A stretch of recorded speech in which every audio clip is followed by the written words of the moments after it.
Hello बच्चों, solution chapter question number 2.21 करेंगे अब हम लोग। थोड़ा सा बड़ा क्वेश्चन है ये। Two elements A and B form compounds having formula AB2 and AB4 when dissolved in 20 gram of benzene. तो सॉल्वेंट बेंजीन हो गया और सॉल्यूट AB2 और AB4 है और दो केस बनेगा। 1 ग्राम ऑफ AB2 अगर डाले तो फ्रीजिंग पॉइंट इतना से कम हो जाएगा। फिर से एक बार लिख देते हैं सॉल्यूशन में कि अपना मास्टर जो वो है इक्वेशन वो कौन सा है, कौन सा अपना मास्टर इक्वेशन। तो अपना मास्टर इक्वेशन इस केस में भी होगा डिप्रेशन इन फ्रीजिंग पॉइंट वाला KF इंटू एम। गौर से खोजे और बताए कि क्या KF दिया हुआ है। तो लेट्स राइट गिवन यहाँ पे KF कितना है।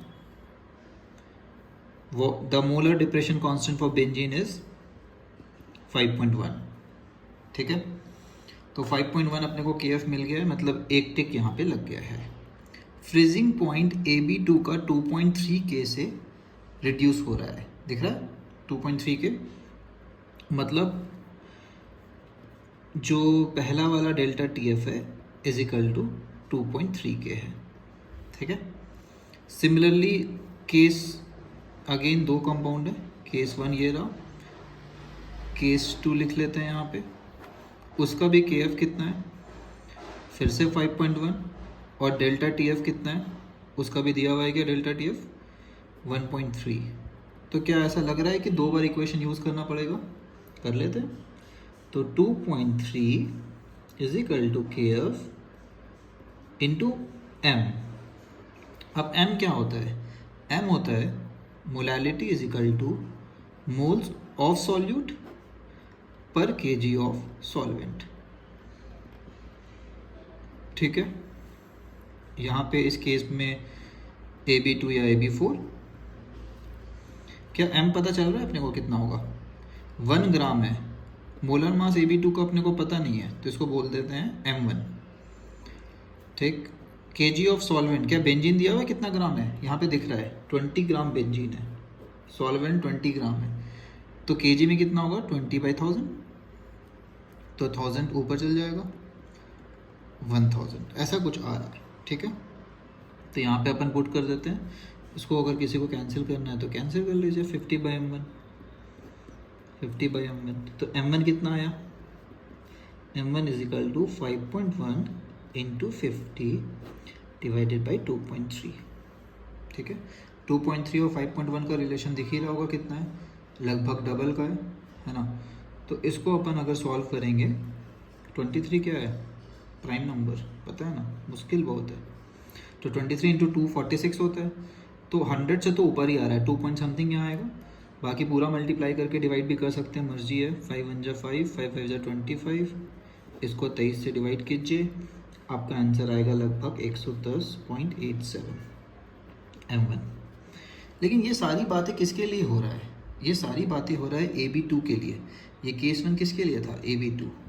हम लोग से पूछा क्या है कि भाई साहब आप A और B का मास बता दीजिए मेरे को। इसमें दो एलिमेंट है A और B, उसका मास बता दीजिए। एक कंपाउंड का फॉर्मूला दिया हुआ रहता है, तो मास क्या होता है, जितना एटम A है उसका मास डायरेक्ट जोड़ दीजिए अगर 1 ही है तो, लेकिन एटम B 2 बार है तो ये हुआ। तो क्या इसको इक्वेशन 1 बोल सकते हैं, A + 2B। यस, सिमिलरली इस पे यूज़ करते हैं अब क्वेश्चन हम लोग। Delta TF is equal to M, इसका M क्या होगा, मोल्स ऑफ AB2, फिर से AB2, AB कौन सा है ये AB4 है ना, AB4 का मोल्स कितना है, फिर से 1 बाय गिवन मास M2। ठीक है, moles per kg of solvent, kg कितना है, फिर से सॉल्वेंट तो उतना ही है 20 ग्राम बेंजीन, तो इसमें भी 20/1000 ही होगा, और जो कि अपना हो जाता है 50। तो यहाँ पे पुट कर देते हैं कि 1.3 बराबर KF 5.1 इंटू M क्या है 50 स्मॉल m बाई M2। ठीक है, यहाँ से M2 क्या आ रहा है 5.1 इंटू 50 बाई 1.3। 1.3 में कितनी बार में जाएगा ये, 1.3 दो बार में 2.6 होता है, 4 बार में 5.2 होता है, तो ऑलमोस्ट 4 बार लग रहा है। ठीक है, एक्यूरेटली बोलेंगे तो ये आएगा 196, ठीक है। अब क्योंकि ए भी 4 है तो इसका मास कैसे बोलेंगे इस मॉलिक्यूल का, ए का मास प्लस 4 बार बी का मास। आ गया लीनियर इक्वेशन इन 2 वेरिएबल। क्या करना होता है पता है ना, क्या बोलेंगे 2 माइनस 1, ठीक है, LHS में ले लेंगे इसको भी। तो ए और ए गया, बी और बी, 4b माइनस 2b, तो इसको अच्छा लिख ही लेते हैं उल्टा करके, ठीक है। इसको अपन 1 बना लेते हैं नया। तो 2 माइनस 1 दिख रहा है, 4b minus 2b is equal to 2b। 196 में 110 जाएगा तो कितना आएगा, दिख रहा है, ठीक है। तो 15 7 8,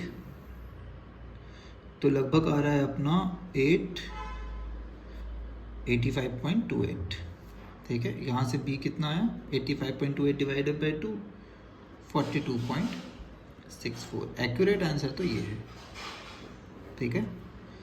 तो वैसे ही दोनों मिला करके a प्लस 2b इतना हो रहा है, तो a कितना होगा, फ्रॉम 1 लिख सकते हैं अपन, लिख लेते हैं from equation 1 a is equal to 110.87 minus 2b, और 2b तो 85 आया था क्या, बिल्कुल। तो ये कितना आ गया 25.59, ठीक है। तो ये अपना a का मोलर मास, ये अपना b का मोलर मास, ठीक है। I hope it's clear.